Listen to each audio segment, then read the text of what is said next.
पुनर्जन्म ही भूत आणि देव यांच्या इतकीच गूढ संकल्पना. जगातल्या प्रत्येक माणसाला त्याचं कुतूहल आहे. आजवर पुनर्जन्मावर आधारित शेकडो फिल्म्स बनल्या.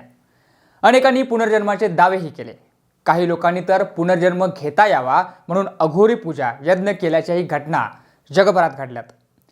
अगदी आपल्या आसपासही आपण मृत्यू झालेले पूर्वज कसे पोटाला आले याचे दाखले देतो. पण विज्ञान आजही पुनर्जन्म या गोष्टीला थोतांड मानतं. मग नेमकं काय खरंय? पुनर्जन्म ही केवळ मानवी मेंदूतून आलेली भ्रामक कल्पना आहे की खरोखर त्यामागे काही शास्त्रीय कारणं आहेत? काही रिअल लाईफ किस्स्यांद्वारे या प्रश्नाचं उत्तर जाणून घेऊयात. नमस्कार, मी सचिन आणि तुम्ही बघताय विशेष भारे. 11 डिसेंबर 1926 ची ती गोष्ट. त्या दिवशी दिल्लीत एका विलक्षण मुलीचा जन्म झाला. तिचं नाव होतं शांती देवी. आता ती विलक्षण कशी होती हे तुम्हाला तिची गोष्ट ऐकून समजेल. तर शांती देवी जेव्हा 4 वर्षांची झाली तेव्हा ती बोलायला शिकली. पण ती इतर मुलांसारखे बोबडे बोल न बोलता आपल्या आई वडिलांशी तिच्या मागील जन्माबाबत चर्चा करायची. म्हणजे तिचं घर कुठं आहे, तिच्या पतीचं नाव काय होतं, मागच्या जन्मातील आई वडिलांचं नाव सांगायचे. एके दिवशी 6 वर्षाची शांती देवी शाळेत गेलेली असताना ती तिच्या मागील जन्माचा पती आणि मुलाबद्दल काहीतरी बडबडत होती. माझा पती मथुरेत आहे असं ती म्हणत होती. पण ती नवऱ्याचं नाव मात्र सांगत नव्हती. तेव्हा काही मुलांनी मुख्याध्यापकांना असे सांगितलं की शांती देवी मथुरेच्या लोकल भाषेत बोलते. शांती देवीचं बोलणं ऐकून तिचा बाबू बिचन चंद्र नावाचा एक नातेवाईक शॉक झाला. त्यानं त्या प्रकरणाचा शोध घ्यायचा ठरवलं. पुढे त्यानं 6 वर्षाच्या शांती देवीला काही आमिष दाखवले आणि तिच्या मागील जन्मातील नवऱ्याचं नाव काय हे विचारलं. तर शांती देवी म्हणाली की केदारनाथ चौबे. त्यावेळेस तिचा नवरा कसा दिसत होता याबद्दलही वर्णन तिनं केलं. नंतर तिनं स्वतःचं मागच्या जन्मातलं नाव हे सांगितलं, लुगदी देवी. पुढे ती असं म्हणाली की मी 1925 साली एका मुलाला जन्म दिला आणि 10 दिवसांनी माझा मृत्यू झाला. त्यावेळी तिनं तिला झालेल्या प्रसव काळ आणि ऑपरेशनबद्दल ही माहिती दिली. तेव्हा सगळेजण शॉक झाले होते की एक 6 वर्षांची मुलगी डिलिव्हरीबद्दल इतकं परफेक्ट कसं काय सांगू शकते. पुढे त्या प्रकरणाचा छडा लावण्यासाठी बिचन चंद्र यांनी मथुरेत राहणाऱ्या केदारनाथ चौबे याचा पत्ता शोधून त्याला एक चिठ्ठी लिहिली आणि त्यात शांती देवीनं दावा केलेल्या सगळ्या गोष्टी सांगितल्या. तेव्हा केदारनाथ चौबेनं पत्राचं उत्तर देताना म्हटलं की शांती देवी सांगते ते सगळं खरं आहे. पुढे बिचन चंद्र यांनी केदारनाथ यांचे चुलत भाऊ कांजीवन जे दिल्लीत राहायचे त्यांच्याकडे शांती देवीला नेलं. तर शांती देवीनं कांजीवनला ओळखलं आणि म्हणाली की तो तिच्या नवऱ्याचा चुलत भाऊ आहे. झालं, माणसं पुन्हा शॉक. पुढे केदारनाथ आपला मुलगा आणि तिसऱ्या पत्नीसह शांती देवीला भेटायला आला. असं म्हटलं जातं की केदारनाथ आणि त्यांचा मुलगा नवनीत लाल शांती देवीला वेगवेगळे भेटले. दरम्यान केदारनाथनं शांती देवीची परीक्षा पाहण्यासाठी खोटं सांगितलं की तो केदारनाथचा मोठा भाऊ आहे. पण शांती देवीनं त्याला बरोबर ओळखलं. केदारनाथचा मुलगा नवनीत लाल यालाही शांती देवीनं ओळखलं. पुढे केदारनाथ यांनी एकांतात शांती देवीशी संवाद साधला आणि तो चाटच पडला. त्या दोघातल्या जुन्या खासगी गोष्टी शांती देवीनं परफेक्ट सांगितल्या आणि मग केदारनाथ म्हणाला की हो, खरोखर ही त्याची पूर्वजन्मीची पत्नी लुगदीबाई आहे. पुढे केदारनाथ आणि त्याचा मुलगा काही दिवस दिल्लीत राहून मथुरेला माघारी गेले. तेव्हा शांती देवी दुःखी झाली आणि तिनं आपल्या आई वडिलांकडे मला मथुरेला घेऊन चला म्हणून सपाटा लावला. ती म्हणाली मला मथुरेत आमचं घर कुठं आहे हे माहिती आहे आणि तिथं मी पैशांचा डब्बा पण भरून ठेवलाय. शांती देवीचं हे प्रकरण तोवर वर्तमानपत्रामधून देशभर पोहोचलं होतं. अगदी महात्मा गांधींनी सुद्धा त्या प्रकरणाबद्दल वाचलं तेव्हा ते आश्चर्यचकित झाले होते. त्यांनी त्या संपूर्ण प्रकरणाच्या चौकशीचे आदेश दिले होते. पुढे मग 15 नोव्हेंबर 1935 रोजी शांती देवीसोबत काही माणसांनी मथुरा गाठली. वाटेत त्या लोकांनी शांती देवीला एका अनोळखी माणसाला भेटवलं. तर शांती देवी म्हणाली की हे माझ्या पतीचे थोरले भाऊ आहेत. दरम्यान केदारनाथ चौबे यांच्या घरी पोहोचल्यावर तिने आपल्या सासऱ्याला ओळखून घरात पैसा कुठं दडवून ठेवलाय हे सुद्धा परफेक्ट सांगितलं. पुढे त्या प्रकरणाची चौकशी करणाऱ्या कमिशननं रिपोर्ट दिला की शांती देवी खरंच पूर्वजन्मीची लुगदी देवी आहे. त्यानंतर काही जणांनी तो एक धार्मिक चमत्कार असल्याचं म्हटलं होतं. 2021 साली आलेल्या श्यामसिंग रॉय या सिनेमात सुद्धा या शांती देवी केसचा उल्लेख करण्यात आला होता. आता ही झाली भारतात घडलेली एक प्रसिद्ध पुनर्जन्माची कथा. पण मंडळी, विज्ञान आजही या पुनर्जन्माबद्दल साशंक आहे. मंडळी, ही पुनर्जन्माची कन्सेप्ट सर्वात पहिल्यांदा जगात कुठे चर्चेत आली तर ती म्हणजे प्राचीन इजिप्तमध्ये. 4,500 वर्षांपूर्वी मृतदेहांचे ममी तयार करून त्यांना अत्यंत भक्कम बांधकाम केलेल्या पिरॅमिडमध्ये दफन केलं जायचं. त्या दफन पेटीमध्ये मृतदेहांबरोबर संबंधित मृत लोकांच्या वस्तू देखील जतन केल्या जायच्या. प्राचीन इजिप्तमध्ये राहणाऱ्या लोकांचा पुनर्जन्मावर विश्वास होता असं म्हणतात. ते म्हणायचे की मृत झालेले लोक पुन्हा जन्म घेतात आणि त्यांचा आत्मा त्यांच्या शरीरासह जतन केलेल्या वस्तूंचा वापर करतो, पण ती फक्त त्यांची श्रद्धा होती हे लक्षात घेतलं पाहिजे असं अनेक शास्त्रज्ञ म्हणतात. मंडळी, इयान स्टीव्हन्सन हे एक प्रसिद्ध मानसोपचार तज्ज्ञ वर्जिनिया विद्यापीठात होऊन गेले.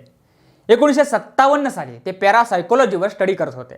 त्यांचा स्पर्श न करता वस्तू हलवणे, मृत्यूच्या अगदी जवळचा अनुभव, पुनर्जन्म, भूत आणि अशा इतर असामान्य गोष्टींवर विश्वास होता असं म्हणतात. जगभरात अनेक ठिकाणी लहान मुलं मागच्या जन्माबद्दल बोलत असल्याचं इयान स्टीव्हन्सन यांना समजलं होतं. तेव्हा त्यांनी त्याबाबत अधिक माहिती मिळवण्यास सुरुवात केली होती. त्यांनी जगभरातील अशा 3000 लोकांचा शोध घेतला. त्यांनी भारत, बर्मा, श्रीलंका आणि फ्रान्स अशा अनेक देशांमध्ये पुनर्जन्मावर संशोधन केलं. त्या 3000 लोकांपैकी 2 ते 6 वयोगटातील मुलं ही त्यांच्या मागच्या जन्मातील अनुभवांबाबत बोलत असल्याचं त्यांच्या लक्षात आलं. त्या सर्व मुलांचा बुद्ध्यांक हा सरासरीपेक्षा जास्त असल्याचंही त्यांच्या लक्षात आलं. मोठे लोक कुणीही मागच्या जन्माबद्दल बोलली नाहीत. लहान मुलांपैकी 70% मुलांनी मागच्या जन्मी अगदी कमी वयात त्यांचा मृत्यू झाला होता असं सांगितलं. मागच्या जन्मी जे लिंग होतं तेच लिंग त्यांना या जन्मात मिळाल्याचंही ती पोरं बोलत होती. त्याचबरोबर त्या मुलांच्या शरीरावर मागच्या जन्माच्या जन्मखुणा किंवा इतर खुणा असल्याचंही स्टीव्हन्सन यांना समजलं. स्टीव्हन्सन यांच्या म्हणण्यानुसार त्या मुलांपैकी 60% मुलं अशा धर्मामध्ये जन्माला आली होती ज्या धर्मात पुनर्जन्मावर विश्वास ठेवला जातो, तर उर्वरित मुलं पुनर्जन्मावर विश्वास नसलेल्या धर्मामध्ये जन्माला आली होती. त्यापैकी हिंदू धर्मात जुनं माणूस पोटाला येणं असंही म्हटलं जातं. असो, तर स्टीव्हन्सन यांनी 34 वर्ष यासंबंधी संशोधन करून 225 पुनर्जन्मांच्या केसचं डॉक्युमेंटेशन तयार केलं होतं. त्यांनी रिइन्कार्नेशन बायोलॉजी नावाची 2268 पानांची 2 पुस्तकं देखील लिहिली आहेत. त्या पुनर्जन्मांपैकी एका घटनेची आपण तपशीलवार माहिती घेऊ. तर बघा, श्रीलंकेतील एका 3 वर्षीय चिमुकलीनं आईकडून कटारा गामा हे नाव ऐकलं आणि ती त्यानंतर बरंच काही बोलू लागली. मागच्या जन्मात ती कटारा गामा नावाच्या ठिकाणी जन्माला आली होती असं ती म्हणाली. तिच्या मानसिकदृष्ट्या रुग्ण असलेल्या भावानं नदीत ढकलून दिल्यामुळं मागच्या जन्मात तिचा मृत्यू झाला होता. मागच्या जन्मी तिचे वडील केरात हे कटारा गामाच्या बौद्ध मंदिरात फुलांचा व्यवसाय करत होते आणि त्यांना केस नव्हते असंही या मुलीने सांगितलं. मागच्या जन्मी तिच्या घराला काचेचं छत होतं आणि घराच्या मागच्या बाजूला एक कुत्रा बांधलेला असायचा आणि त्याला रोज मांस खाऊ घातलं जायचं असंही ती म्हणाली. घराजवळच एक हिंदू मंदिर होतं आणि लोक तिथं खूप नारळ फोडायचे असंही तिने सांगितलं. स्टीव्हन्सन यांनी भाषांतरकाराची मदत घेत ही सर्व माहिती गोळा केली. त्यानंतर स्टीव्हन्सन कटारा गावाला गेले आणि त्यांनी त्या ठिकाणी चौकशी केली. तिथं बौद्ध मंदिरात एक फूल विक्रेता होता, पण त्याच्या डोक्यावर केस होते. त्याच्या वडिलांना मात्र टक्कल होतं, पण त्यांचं नाव केरात नव्हतं. त्यांच्या कुटुंबातील एका सदस्याचं नाव मात्र केरात होतं. त्यांच्या 2 वर्षांच्या मुलीचा नदीत वाहून गेल्यामुळं मृत्यू झाला होता असं त्यांनी मान्य केलं. पण ती पाण्यात कशी पडली हे त्यांना माहिती नव्हतं. त्यांच्याकडे कुत्रा नव्हता, पण शेजाऱ्यांकडे कुत्रा होता आणि ते रोज त्यांना मांस खायला देत होते. फूल विक्रेत्यांचं कुटुंब कधीही त्या मुलीच्या कुटुंबाला भेटलेले नव्हते. मग या मुलीला एवढी सगळी माहिती कशी होती? स्टीव्हन्सन यांच्या मते ती मुलगी त्या 2 वर्षांच्या मुलीच्या रूपात पुनर्जन्म घेऊन आली होती. स्टीव्हन्सन यांच्या संशोधनानुसार 2 जन्मांच्या मध्ये 16 महिन्यांचं अंतर असतं. तर बौद्ध धर्मियांच्या मान्यतेनुसार मृत व्यक्तीचा आत्मा मोक्ष मिळवण्यासाठी किंवा पुनर्जन्मासाठी 46 दिवस वाट पाहत असतो. त्या काळामध्ये धार्मिक विधी केले जातात. तमिळनाडूमध्येही 41 दिवस विधी केले जातात. तमिळनाडूतील लोकांच्या मते मृत व्यक्तीचा आत्मा सतत त्या भागामध्ये फिरत असतो. लोकांचा विश्वास आणि स्टीव्हन्सन यांचे संशोधन यात बरंच साम्य आहे. आता थोडं सायंटिफिक दृष्ट्या आपण ही टर्म समजावून घेऊया. मंडळी, जीवशास्त्राचे प्रसिद्ध संशोधक सुधाकर सुब्रमण्यम सांगतात की गुगलवर आपण सर्च केलं तर आपल्या लक्षात येईल की पेशी 7 ते 10 वर्ष जगतात. ते समजल्यानंतर स्मृती कशी काम करते याची उत्सुकता निर्माण होणं साहजिक आहे. वयाच्या 70व्या वर्षीही व्यक्तीला बालपणातील गोष्टी कशा लक्षात राहतात? सुब्रमण्यम त्याबद्दल असं सांगतात की आत्म्याने एका पेशीतून दुसऱ्या पेशीत प्रवास केला तरच हे शक्य आहे. पण विज्ञान म्हणतं पेशीचं आयुर्मान हे खरं आहे. आपल्या तोंडातील पेशी केवळ 1 दिवस जगतात, त्वचेतील पेशी 30 दिवस आणि हाडांतील पेशी 30 वर्षांपर्यंत जगतात. तर आपल्या मेंदूच्या पेशी 70 वर्ष जगू शकतात. त्यामुळे या शेकडो पेशींचे सरासरी आयुर्मान हे 7 ते 10 वर्ष असल्याचं समोर आलंय. पण मेंदूच्या पेशी 70 वर्षांपेक्षा अधिक काळ जगू शकतात हे आपण लक्षात ठेवायला हवं. आपल्या मेंदूमध्ये आठवणी या पेशींच्या गुच्छादरम्यान होणाऱ्या संवादाच्या माध्यमातून जतन केल्या जातात. त्यामुळं बालपणाच्या आठवणी, घटना वृद्धत्वानंतरही लक्षात राहतात. त्यामुळे पेशींशी संबंधित विज्ञान म्हणजेच बायोलॉजी आत्मा एका पेशीतून दुसऱ्या पेशीत प्रवास करतो ही संकल्पना नाकारतं. आपल्या भावना आणि विचार हे मेंदूमध्ये साठवलेले असतात. पुनर्जन्मावर विश्वास असलेल्यांना असं वाटतं की आत्मा जेव्हा शरीरातून बाहेर पडतो तेव्हा ते मेंदूतले विचार आत्म्यासोबत बाहेर पडतात आणि तो आत्मा विचारांसकट एखाद्या सजीव गोष्टीमध्ये प्रवेश करतो. पण त्यात काही तथ्य नसल्याचं विज्ञान म्हणतं. आता आपण उदाहरणाद्वारे ते समजून घेऊयात. मानवी शरीरात आपण आत्मा आहे असं समजलं तर जगातल्या सर्वच प्राण्यांना आत्मा आहे हे आपण नाकारू शकत नाही. गांडुळांवर संशोधन करणारे शास्त्रज्ञ सुब्रमण्यम सांगतात की तुम्ही गांडुळाचं डोकं कापलं तर ते मरत नाही, उलट 8 दिवसात त्याचा मेंदू पुन्हा तयार होऊ लागतो. दरम्यान त्यांनी काही गांडूळ पाण्यात टाकले. त्या सर्वांनी एकमेकांना चिटकून चेंडूसारखा आकार घ्यायला सुरुवात केली. त्यांना भीती वाटली असावी असं वाटत होतं. पण डोकं नसलेली गांडूळ तसं करत नव्हती. ते एकटीच होती. गांडुळांना मेंदूचा भाग तयार करण्यासाठी जवळपास 8 दिवस लागतात. पण पुन्हा नवा मेंदू तयार केलेली गांडुळं पाण्यात टाकली तर ती एकमेकांना चिटकून चेंडूचा आकार घेत होती. सुब्रमण्यम यांनी काही इमेजेसच्या माध्यमातून विद्यार्थ्यांना ते समजावलं. तर त्यापैकी एका विद्यार्थ्यानं उत्सुकतेने विचारलं की नवीन मेंदू तयार झालेल्या गांडुळांच्या जुन्या स्मृती कायम होत्या का? आता तो अवघड किंवा अडचणीत टाकणारा प्रश्न होता. मेंदू कापल्यानंतर त्या गांडुळांबरोबर नेमकं काय घडतं? त्यांच्या स्मृती नव्या मेंदूमध्ये कशा येतात? मेंदूच्या बाहेर हे विचार प्रबळपणे राहू शकतात का?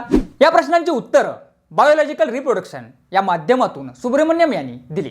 त्यांच्या म्हणण्यानुसार डोकं नसलेली गांडुळं 7 दिवस काहीही करू शकत नाहीत. 8व्या दिवशी मात्र करतात. कारण एकत्र राहण्यासाठी मेंदू गरजेचा असतो आणि त्यातून स्त्राव होणारं रसायन हे 8व्या दिवशीच उपलब्ध होत असतं. सर्वांनी एकत्र येऊन चेंडूचा आकार घेणं हे त्याच सामुदायिक रासायनिक प्रक्रियेमुळे घडत असतं.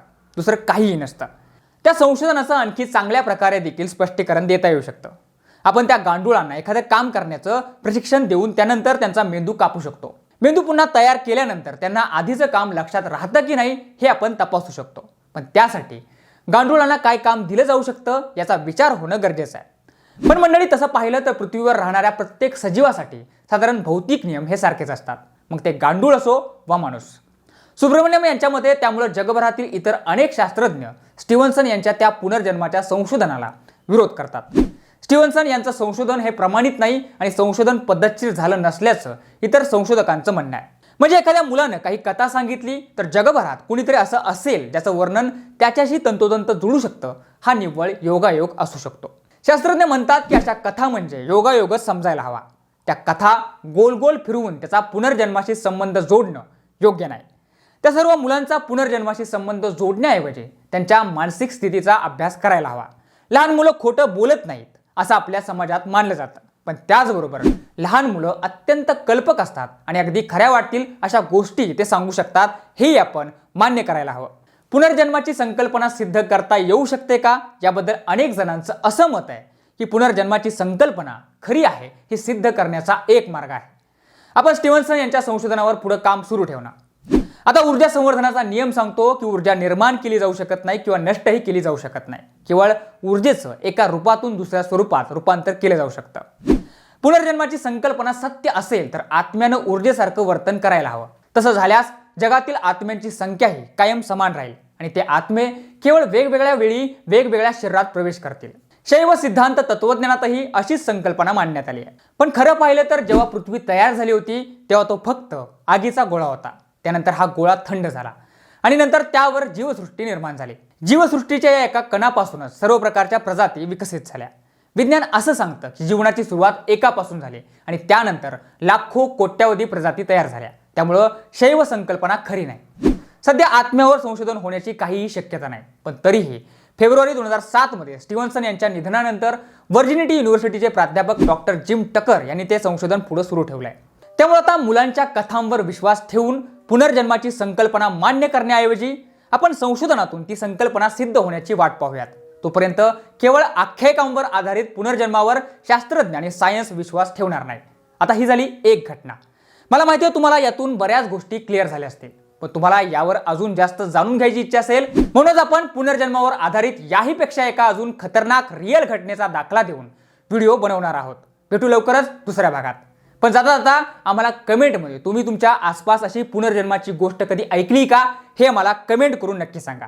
त्या गोष्टीचा आम्ही नक्कीच मुळापासून शोध घेण्याचा प्रयत्न करू. सोबतच तुमचा पुनर्जन्मावर विश्वास आहे का हे इथं सांगायला विसरू नका.